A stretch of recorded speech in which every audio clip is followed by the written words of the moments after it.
Hey all! இன்னைக்கு ஒரு குட்டி மினி விளாக் பார்க்கலாமா? மோஸ்ட்லி என்னோட ஈவினிங் இப்படி தான் போகும். பேபிஸ் இருக்கிற வீட்லலாம் நான் சொல்றது ரிலேட் ஆகும்னு நெனைக்கிறேன். நம்ம ஒரு பிளான் பண்ணியிருப்போம். ரொட்டீன் இப்படி தான் போகும். மார்னிங் இந்த வேலைலாம் முடிக்கிறோம். ஈவினிங் இந்த வேலைலாம் முடிக்கிறோம்னு சொல்லி பிளான் பண்ணியிருப்போம். ஆனா அதுபடி நடக்காது. ஸோ அந்த மாதிரியான நாள் தான் இன்னைக்குமே. என் ரூம் பார்த்தீங்கன்னா, அவ்ளோ மெஸ்ஸியா இருந்தது. எல்லாமே இந்த குட்டி வாண்டு பண்ண வேலை தான். ஸோ எல்லாத்தையும் கிளீன் பண்ணிட்டுருந்தேன்.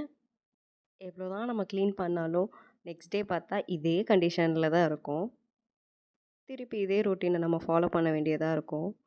என்னதான் நம்ம பெருகுனாலுமே, இந்த குட்டி குட்டி டஸ்ட்டெல்லாம் வந்து வேக்யூம் பண்ணா தான் கொஞ்சம் கிளியர் ஆகுது. பாப்பா விளையாடுறனால வேக்யூமும் பண்ணிட்டேன் நானு. இப்போதான் பார்க்குறதுக்கு ஓரளவு நீட்டா இருக்கு. யூசுவலி வந்து நான் நெக்ஸ்ட் டேக்கு என்ன வேணுமோ, அத முன்னாடி நாளே சமைச்சிருவேன். இந்த குழம்பு வெரைட்டீஸ்லாம். அப்பதான் அவங்க ஆஃபீஸ் போம்போது லஞ்ச் கட்டிட்டு போறதுக்கு கொஞ்சம் ஈஸியா இருக்கும். பாப்பா வச்சுட்டும் மேனேஜ் பண்ண முடியும். அண்ட் இன்னைக்கு வந்து சிம்பிளா ரசம் வச்சு முடிச்சிடலான்னு சொல்லிட்டு பிளான் பண்ணிட்டேன்.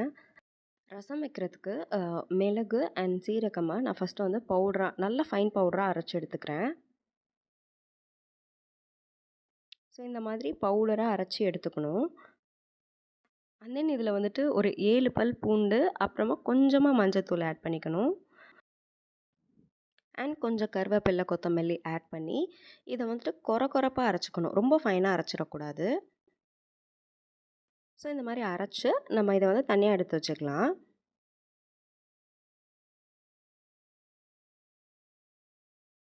தென் நான் வந்து ஒரு 2 தக்காளி எடுத்திருக்கேன். 2 தக்காளி நல்லா பழமா எடுத்திருக்கேன்.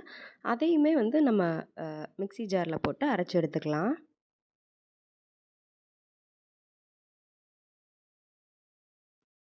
தென் ஒரு கடாயில் ஆயில் ஹீட் ஆனோன்னே 1/4 ஸ்பூன் கடுகு போட்டுட்டு கொஞ்சமாக கருவேப்பிலை போட்டுக்கலாம். அதுக்கப்புறம் நான் 2 ரெட் சில்லி போட்டிருக்கேன் இதில். போட்டுட்டு நம்மளோட அந்த அரைச்சி வச்ச மசாலா இருக்கு இல்லையா? அதையுமே இதில் ஆட் பண்ணிக்கலாம். ஸோ இதில் வந்து கொஞ்சமாக மஞ்சத்தூள் போட்டுட்டு, நல்லா அந்த சீரகம், மிளகோட பச்சை ஸ்மெல் போகிற வரைக்கும் நல்லா சாட்டே பண்ணி எடுத்துக்கலாம். அப்புறம் நம்ம அரைச்சி வச்சிருந்த தக்காளியும் இதில் ஊற்றிக்கலாம். சைடில் வந்து நம்ம ஒரு நெல்லிக்காய் சைஸ் அளவு புளியை வந்து ஊற வச்சு அதை கரைச்சி எடுத்துக்கலாம். இந்த தக்காளியோட ரா ஸ்மெல்லாம் நல்லா போனதுக்கப்புறமா நம்ம கரைச்சி வச்சிருந்த புளியுமே இதில் ஆட் பண்ணிக்கலாம்.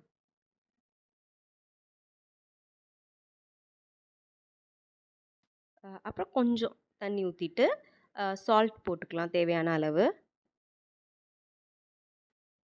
ஸோ அவ்வளோதான். கொஞ்ச நேரத்தில் இந்த மாதிரி ஃபோம் மாதிரி கிரியேட் ஆகும். ரசத்த பொறுத்தவரையும் கொதிச்சிடக்கூடாது. இந்த மாதிரி ஃபோம் மாதிரி கிரியேட் ஆனோன்னா ஸ்டவ் ஆஃப் பண்ணிவிட்டு லைட்டாக